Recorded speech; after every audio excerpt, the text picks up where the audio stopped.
Я ведь не из робких, все мне по плечу.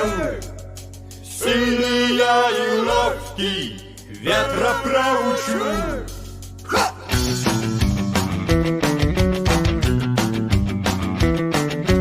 Шел сильный ветер, крыши рвал, и несмотря на поздний час, в округе вряд ли кто-то спал, стихия не на шутку разошлась.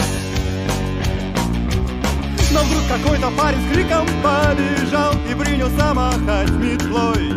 Ах, ветер негодяй, ты спать не помешал, а ну-ка выходи на бой. Я из робких, все мне по плечу.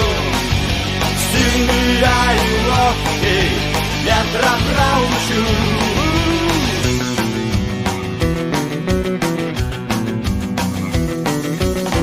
Ветер закружился, заметался, еле начал с корнем рвать. Откуда этот сумасшедший взялся, что хочет с ветром воевать? Но парень не сдавался и метлой махал и удалялся вглубь полей. И прям неплохо с ветром воевал, а ветер становился злей. Я не из робких, все мне по плечу. Сильный я и ловкий, ветра проучу.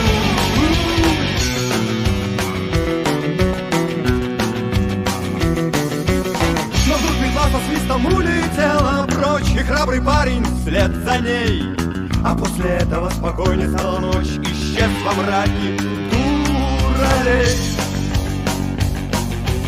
Его под утро пастухи нашли в стогу, он очень крепко спал, а ветер песни напевал ему и кудри ласково трепал. Я из робких, все мне по плечу. Сильный я и ловкий, ветра проучу. Я из робких, все мне по плечу. Сильный я и ловкий, ветра проучу.